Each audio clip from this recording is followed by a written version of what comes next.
Okay. 見到嘅，有 Now, there is, as we've seen, 打中 stuff here, we have a problem. 打中 All of this code only exists inside of that Azure Static Web App. What 用 happens 呢兩個啊， when 用 I'm 呢兩個啊， logging locally and I want to be able to use this? I've not written this code. It's not available to me. How can I get it? Thankfully, to help us develop Static Web App, there was released in preview last year a Static Web App 哦， CLI 對啊， that 我 is 冇得知嗰個 replicate the Azure Static Web App resource on your local machine so you can work with it. I'm not going to talk too much about the CLI here because that is literally a talk all on its own. But what I do want to just say quickly is when I say replicate, I mean that it makes it look like we've got one running locally. Yes, there we go. We get this URL available to us, local to a, and this is 機 where 制走。 we access code. 不過你還殘血㗎，你哋幾時得閒就打嘅。Massively similar to what we have in Action, which is just the same application. And it just allows us to do our local debugging, our local checks, and because we're using the CLI, it gives us all of this login information. I can now log in. 要收到做功分。 That looks a little bit different.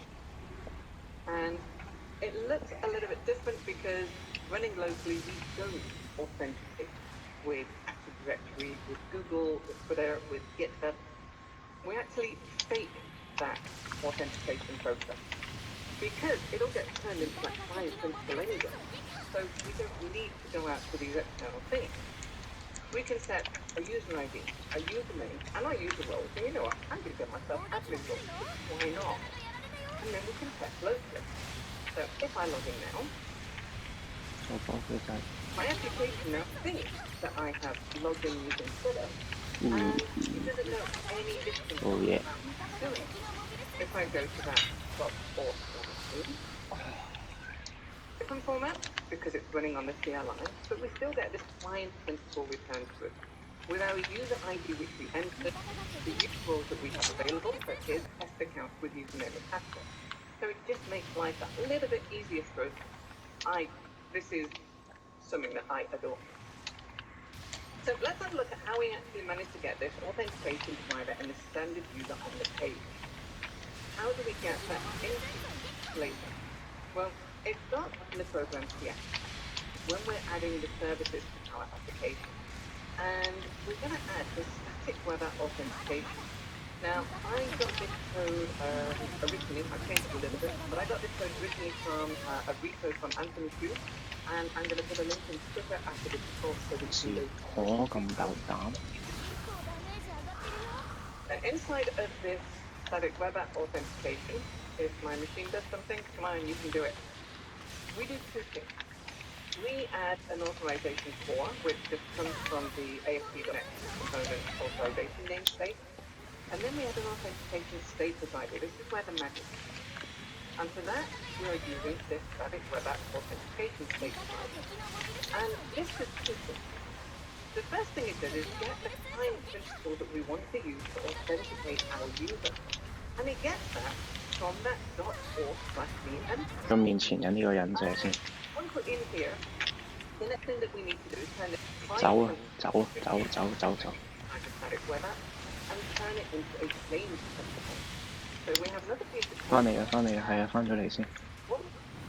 we strip out that anonymous user role, and we do that because if someone's not anonymous, it doesn't really affect anything. 走。 Everybody is anonymous. If that's the only role that they've got, then we return an empty change principal. We put it up there, and we can think we've logged in. If we have roles left over, then we'll let this plain identity. So we're passing the identity provider, which is either going to be AAD, GitHub, Twitter, or Google. 啱啱好冇到。 That one that web app. And then we pass in the user details into the type name, where it always strikes me as odd because it's not a name. It's either going to be an email or a handle. 耶！